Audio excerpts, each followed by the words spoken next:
आदाब दोस्तों, उम्मीद है आप सब लोग खैरियत से होंगे। जॉय उर्दू की मुहिम घर बैठिए किताबें पढ़िए के सिलसिले में आप सबकी नज़र ज़ाहिदा खातून शेरवानिया की नज़म से कुछ अशार। नज़म का उन्वान है मतबा कुदरत में शायर का नग़मा मस्ताना। कोहसार परी किसके लिए? मेरे लिए है। ज़ौक़ नज़री किसके लिए? मेरे लिए है। मंजूर ज़मी को है मेरी ताज़गी चश्म, सब्ज़े से हरी किसके लिए? मेरे लिए है। पत्ते गुल सुर्ख ओस हैं दुर लाल ज़मरुद, दौलत पे धरी किसके लिए? मेरे लिए है बर्फ़ से मलबूस सरे कोह सनोबर, चांदी ये घड़ी किसके लिए? मेरे लिए है। मेरे लबे शायर दिले लाला में बनी दाग, बुरियां जगरी किसके लिए? मेरे लिए है।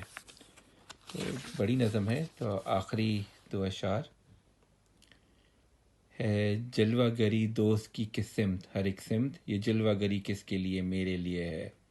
मैं नुक्ता सरा किसके लिए? हक़ के लिए हूँ, तो नुक्तावरी किसके लिए? मेरे लिए है। इस नज़म में कुदरत की काफ़ी खूबसूरत मंजर कशी की गई है। ज़ाहिदा खातून शेरवानिया अपने दौर की काफ़ी, जिसको हम कहते हैं, मानी हुई रिस्पेक्टेड शायरा थीं।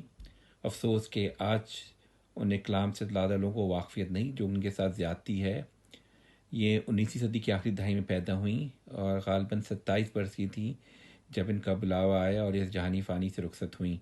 लेकिन इतने कम अरसे में जो शायरी वो कर गई और जो कुछ वो लिख गई हैं उसकी मिसाल बहुत कम ही मिलती है।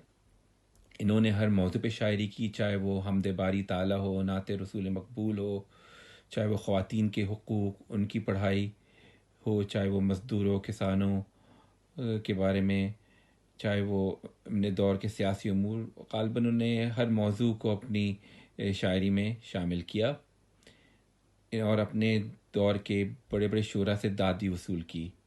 अल्लामा इकबाल जो कि उनके सीनियर थे, उन्होंने उनके बारे में ये लिखा कि जब ये बड़ी होंगी और उनकी उम्र को पहुंचेंगी तो हिंदुस्तान की बड़े बड़े शुरा में उनका शुमार होगा। अकबर इलाहाबादी ने तो यहाँ तक उनके अशार पढ़ने के बाद कहा कि अगर ये अशार किसी खातून के हैं तो मर्दों को शायरी से हाथ उठा लेना चाहिए।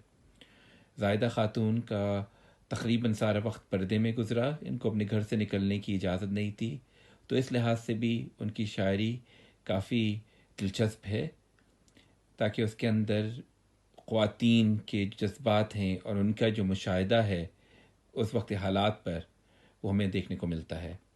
अगर आपको मौका मिले तो आप भी ज़ाहिदा खातून की शायरी को आजमाइए। घर बैठिए, किताबें पढ़िए, सेहतयाब रहिए। खुदा हाफ़िज़।